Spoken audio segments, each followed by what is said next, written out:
Applications of thermodynamics. So we have of heat and thermodynamics in general. So we have applications za heat transfer kwenye cooking utensils. Okay, cooking utensils we know kuna conductivity, melting point, etc. Okay, kuna insulations. So hizo zote ni application. Unakumbuka kwenye cooking utensil nisema inabidi iwe na conductivity kubwa so that heat itoke kutoka kwenye mkaa ipite kwenye nyingine ndani ya sufuria haraka na vizuri zaidi. Melting point iwe kubwa so that when una cook chakula chako ili sio ile sufuria nao linaanza kumelt, etc etc. Insulations hizo kwenye window panes tunaweka space katikati why hivyo. Lakini kwa namna pekee tuna kitu tunaita Carnot cycle. Ziko nyingi, auto cycle, tuna diesel cycle hizo, petrol cycle, but tutaangalia tu Carnot cycle. This is the most efficient heat engine cycle. Ukiachana na hizo nyingine zote ambazo might not be reversible, maana yake ni irreversible. So for this to allow it is reversible na allow it is more efficient. Na ndio maana nasema the most efficient heat engine cycle is the Carnot cycle, consisting of 2 isothermal processes and 2 adiabatic processes. So isothermal process hizo hapo na 2 adiabatic processes hizo hapo. So the Carnot cycle can be thought of as the most efficient heat engine cycle allowed by physical laws. However, in order to approach the Carnot efficiency, the processes involved in the heat engine cycle must be reversible and involve no change in entropy. Entropy tutaona na yenyewe hapo mbele. I promised kuanzia kule tutaona entropy na hapa tena promise tutaona entropy baadaye. So this means that the Carnot cycle is an idealization since no real engine processes are reversible and all real physical processes involve some increase in entropy. Lazima kuwe na disorder, lazima kuwe na losses. So ukiambiwa define Carnot cycle utasema is the cycle ambayo ina consist 2 isothermal process na 2 adiabatic process, na kuelezea ambacho umeelewa hapo kwamba is most efficient kwa sababu walau ina reversibility and it's not that 100% efficient because all systems lazima ziwe na entropy in the real world.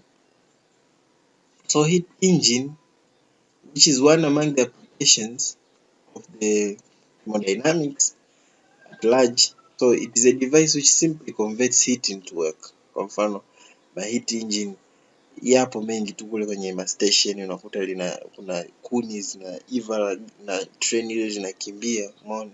So it's converting heat into work. So heat engines tuta concentrate kwenye efficiency, kwamba efficiency of an heat, because this part ndio wanaulizaga sana.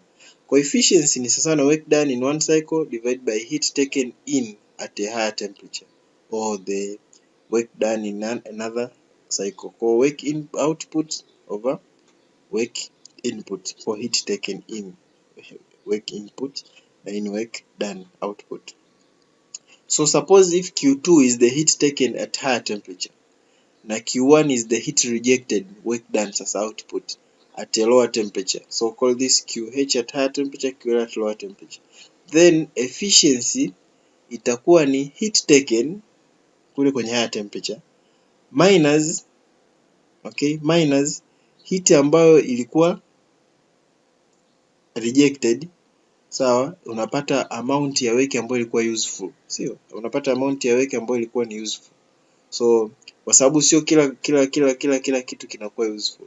So kuna Q2 ambayo ni heat taken at higher temperature. Inapofika kwenye lower temperature where inafanya output sasa.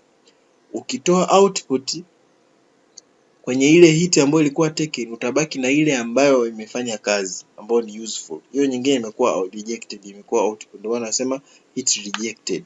So ukichukua Q2 minus Q1 utapata useful work, na ndio output haswa tunayoongelea hapa, ndio work done kwenye one cycle tunayoongelea hapo. So Q2 minus Q1 divide by Q2 which was the work input.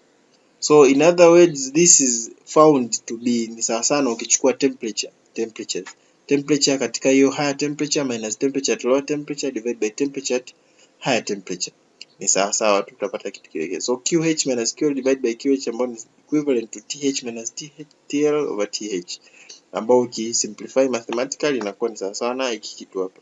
So work done that is useful from here, umenielewa sasa, ni sawa sawa na heat input minus heat output, tabaki ile tu ambayo ilikuwa imetumika useful. So this is also true, ni sawasawa na